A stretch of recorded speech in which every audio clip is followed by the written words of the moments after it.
आंखों में कीचड़, टूटा हुआ चश्मा, फटा हुआ कंबल। उसने कहा दादाजी खींचूंगा मैं फोटो, आइए बैठिए। उसको बिठाया। फोटोग्राफर ने रुमाल से दादाजी का मुंह साफ किया। इतनी जोर से बूढ़े ने उसके हाथ पकड़े कि बेटा, जिसकी गंदगी बचपन में साफ की, उन बच्चों ने मेरा मुंह ना पोंछा। एक बात याद रखना बारामती वालों, ये कभी कभी जो प्यार अपनों से नहीं मिलता वो पड़ोस में प्राप्त हो जाया करता है। उसने कीचड़ पोंछा, चश्मा सही किया। दादाजी ये चश्मा टूटा है, ये तार निकला है इसका, सही क्यों नहीं किया? क्या करूं बेटा, जो कल तक आंखों के तारे थे उन्होंने चश्मे का तार नहीं सुधरवाया मेरे। फोटो निकाली। फोटो निकालने के बाद दादाजी ने अपने जेब में हाथ डाला, एक फटा पुराना 5 का नोट निकाला। बोले बेटा ये ले ले। उसने कहा नहीं पिताजी, दादाजी अब पैसे नहीं चाहिए मुझे, मैं आपकी फोटो जरूर बना कर दूंगा। बोले मेरे पास कुछ नहीं बेटा, केवल ये फटा 5 का नोट है, तू रख, तेरे बहुत काम आएगा। उसने कहा नहीं दादाजी मुझे नहीं चाहिए। बोले रख ले बेटा रख ले। बोले मुझे नहीं चाहिए। तो बूढ़े ने कहा अपनी नहीं तो मेरी खुशी के लिए रख ले। दादाजी आपको ये 5 रुपया देने में खुशी मिलेगी? उसने कहा लाओ मुझे दे दो। उसने 5 का नोट देखा, फटा सा था। आज वो 5 का नोट हजारों की गड्डियों के सामने भारी पड़ रहा था उस फोटोग्राफर को। उसने लिया 5 का नोट डाला। दादाजी ने कहा 2 दिन बाद मेरी फोटो दे देना मुझे। बोले ठीक है। 2 दिन बीते। 2 दिन बाद 2 लड़के पहुंचे फोटोग्राफर के पास। बोले भाई साहब 2 दिन पहले एक दादाजी ने यहां फोटो खिंचाई थी, वो फोटो हमें चाहिए। आप कौन है? हम उनके लड़के हैं। ये डॉक्टर है, इंजीनियर है। आप उनके लड़के हैं, आपको कैसे पता कि फोटो खिंची है? बोले बड़ा अफसोस है कि जिस दिन मेरे पिता तुम्हारे यहां से फोटो खिंचा के जा रहे थे और इन सीढ़ियां उतर रहे थे, आगे पहुंचे हैं, और एक जोरदार ट्रक की टक्कर में उनका एक्सीडेंट हुआ और वो दुनिया में नहीं रहे। जब हमें सूचना मिली हम गए, जब तक प्राण पखेरु उड़ गए, उनके कुर्ते के जेब में तुम्हारी दुकान की रसीद पड़ी थी। बस वही रसीद लेकर हम तुम्हारे यहां आए हैं। वो फोटो तो दिखाओ जरा। फोटो दिखाई। अरे ये फोटो खींची है तुमने? ये फटे से कपड़े, टूटा सा चश्मा, आंखों में कीचड़।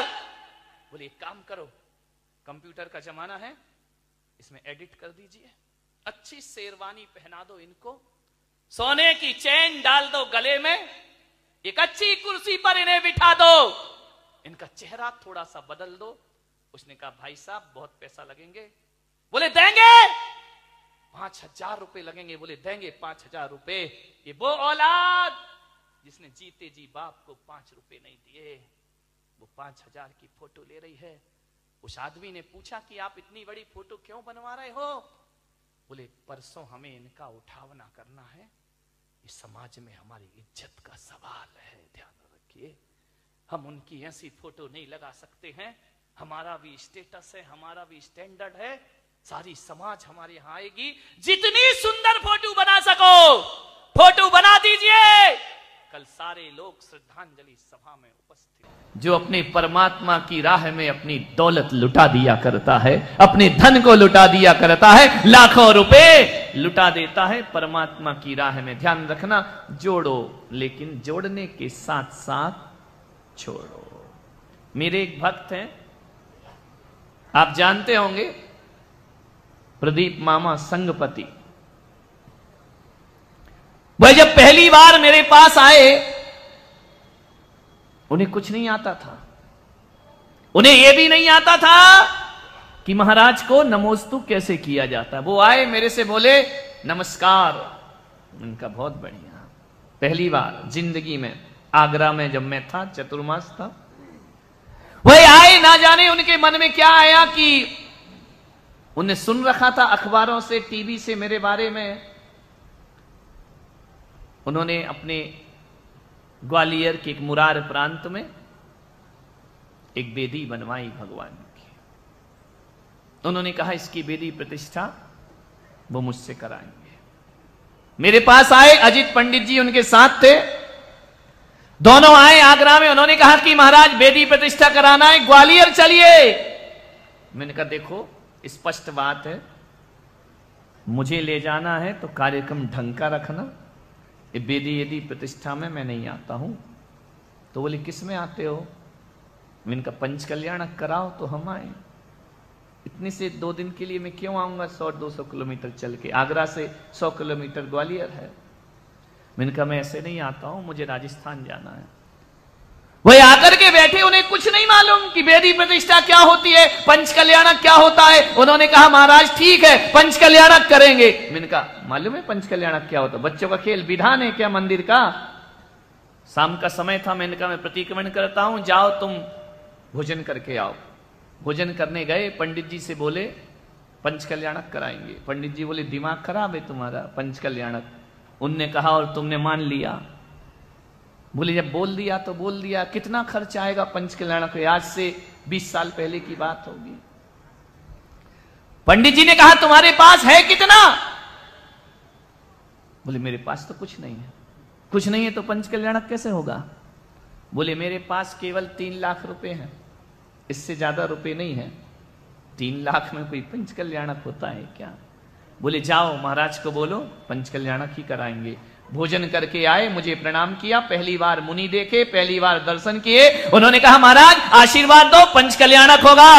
मैंने कहा करा लोगे? बोले करा लेंगे। मैंने कहा मेरे से करा रहे हो, महंगा होगा, ध्यान रखना। तो बोले कराएंगे। तो पंडित जी बोले महाराज 3 लाख रुपए हैं इसके पास। मालूम उस शख्स ने क्या बोला? यदि महाराज आप आने का वादा करते हैं ना, मैं अपना मकान बेच दूंगा, लेकिन पंच कल्याणक जरूर कराऊंगा।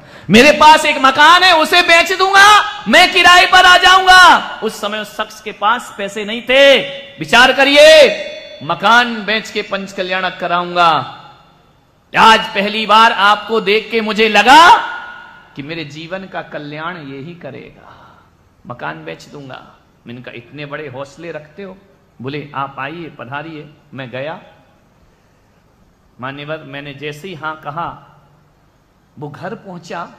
बोल तो गया ताव ताव में, बोलना आसान होता है, करना बहुत कठिन होता है। 15 दिन बाद पंच कल्याणक। इतने जल्दी कोई मकान बिकता है क्या? इतने जल्दी कोई रजिस्ट्री होती है क्या? बोल दिया तो बोल दिया। बोले पहली बार मैंने जिंदगी में धर्म किया है। मालूम है आपको, जब वो एक घर गए, पत्नी से बोले कि मैं तो पंच कल्याणक का बोला, या पत्नी ने कहा तुम्हारा दिमाग खराब है,